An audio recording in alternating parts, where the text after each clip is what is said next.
Hello and welcome back to another installment of Pokefodder, where today I want to go over how to get Mega Mewtwo. And I'm going to use Mega Mewtwo Y, even though there is a Mega Mewtwo X as well.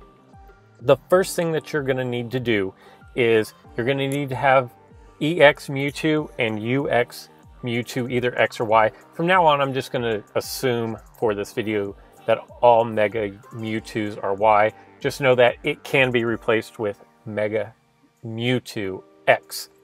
So what you want to do is you have to have both of the figures. If you'll look in my deck that I have created right here, I do have the figure Mewtwo, and then I have the evolution set. If we go and look, that's what the little white dot there means. So I have the figure set for the evolution. You're also going to have the corresponding EX Mega Plate, in this case, Mewtwo Y. If you don't have any of them, or if you're missing one or the other, there are two ways that you can go about picking them up. The first way, and the most risky way, is to go into the booster packs, and then you can purchase for either 200 or 500. You could even do the 50 or the 100, but those are extremely rare. Booster packs. You purchase those with your gems that you see up here in the upper corner, and then you will open them. Just know you have a really small chance of pulling those figures. If we look, it's 0.5% a chance of pulling Mewtwo, and a 0.3% chance of pulling either Y or X in the Mega form. Also, to get the plate, the only way to get the plate is to go into the plate shop here, and as you can see, for 72 gems, you can pick up either or both, which would be, what was that, 144 gems, if you wanted to pick up both of those. But you're definitely going to have those in order to pull off the evolution. The next thing you're going to do, like I mentioned, is in your deck, you're going to want to edit figures. And then if I remove it, you're going to want your psychic types, and then scroll down until you find the Mewtwo and put it in. And notice there is no Mega Evolution visible. What you're going to do is you're going to tap on this grayed out square, and if you have both, they will both show up here. I just have the one, so it shows up, and I tap on it to set the evolution, and then you hit home. And that is how you set up your deck to run the evolutions. What I'm going to do now is I'm going to take it into a game and show off the features of specifically Mega Mewtwo Y. Okay, so my opponent has Solgaleo, Zapdos, DOA, Combuskin into Blaziken, Sceptile, and Tapu Koko. What I want to do is I'm running Lunala, Leo, Tapu Koko, Sceptile, Scyther into Scissor, and then of course my Mewtwo into Mega Mewtwo Y. I think my opponent is going to go first. And let's see what he wants to do. So he's going to open up aggressive. I'm going to have to take my Tapu Koko and front up against him.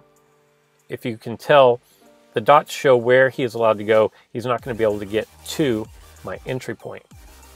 I'm going to take this opportunity to match up my Sceptile against his Zapdos. It's a decent matchup. I can hit for over 140, and then he can only hit for the 140. I will take my Mewtwo, and I'm actually going to put Mewtwo up against Combuskin here. Now, when I go to my Mega, Combuskin, his 3-star Cyclone Kick actually cannot knock out my Mega Mewtwo. So keep that in mind. Usually those moves like Cyclone Kick, the 3-star purple is going to send me to the PC, but one of Mega Mewtwo's abilities is going to be able to negate those type of moves. So as we set up our boards, I'm going to bring Scyther out, and now I have a pretty decent, strong board setup. Scyther is really weak on its own. So what I'm going to do is, let's see if we can get a favorable roll. Okay, so his Sunsteel Strike sent me to the bench. That's very similar to what Cyclone Kick over here on Combusken is going to do. What I'm going to do next is I'm going to take this Metal Coat plate and I'm going to evolve my Scyther. Just the way that I evolved Scyther into Scissor via a plate is how I'm going to evolve my Mewtwo into Mega Mewtwo. And depending on what he does here, that's going to be the next play that I make. So he's going to bring out his Sceptile. Good. That's going to free me up with the opportunity to take my Mewtwo Y plate. And it's going to ask, and I say yes. And now I have a totally different wheel. So I'm going to go up and attack into Combusken. And I got my blue move, which I'm actually going to, now if you'll pay attention here, see this purple circle that says 7? That's how many turns that I have my Mega for. Now, if I jump over into his entry point, he can surround me, so I have to retreat a little bit. Now you notice how it went up to 8. The ability of Mega Mewtwo is that when it does battle, it gains 2 extra turns, which is very useful. That was a really nice roll there, which is really useful. So see, now it went back down to 7, but I'm going to continue to attack here. And I'm going to roll the Annihilate again, so we're going to have to retreat once again.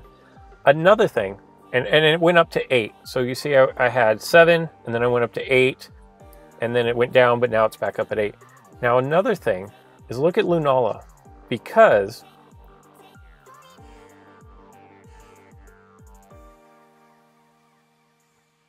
see what happens here.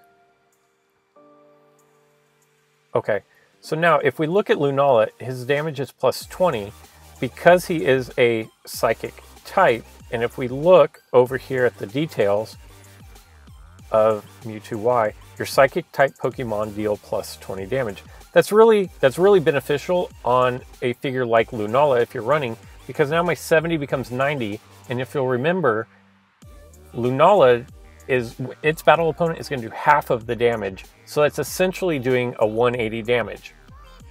The problem is I want to keep up my Mega Mewtwo's moves, so I'm going to attack, and because I'm psychic and I get the plus 20, my Hypersonic Gold is going to knock out Combusken.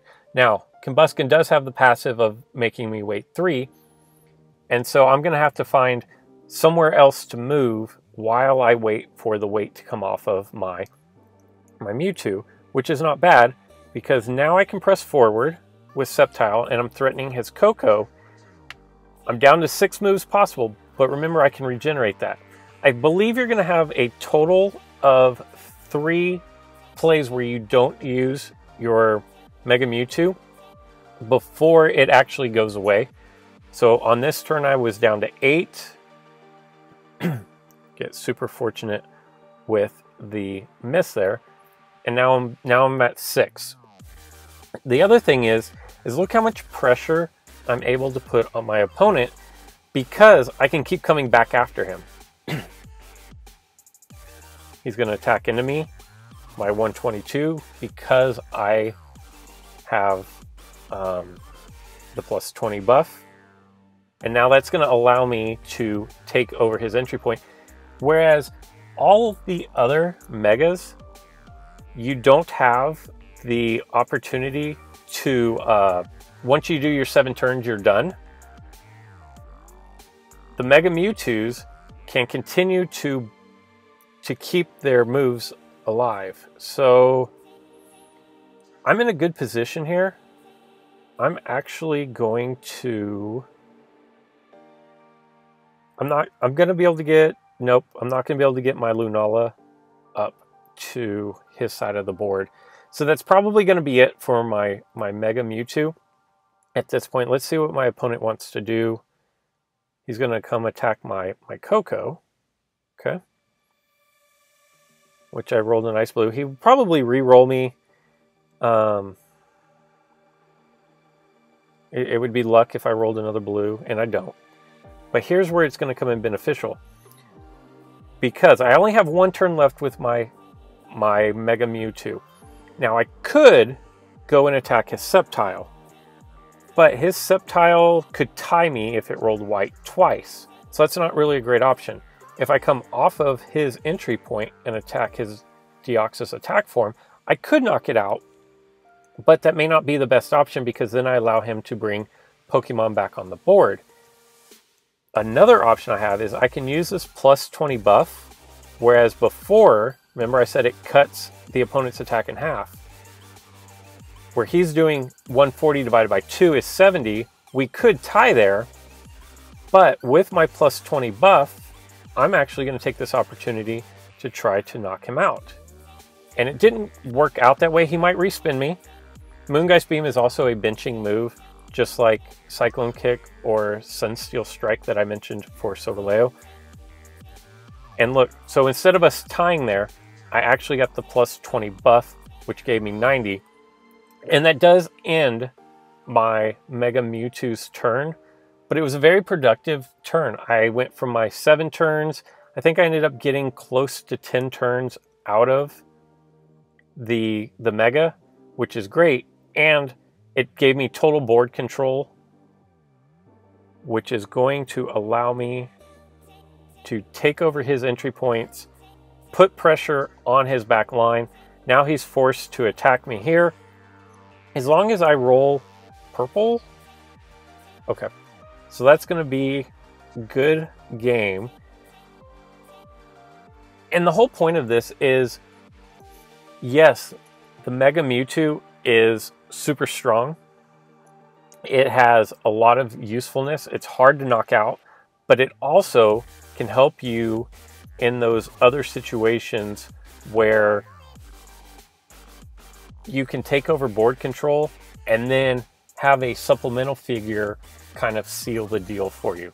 So there you go. That is a brief synopsis of Mega Mewtwo. I hope you guys enjoyed it. If you did, go ahead and hit that like button. If you want to find out more about the game of Pokemon Duel, go ahead and hit the subscribe button so you won't miss any videos. And until next time.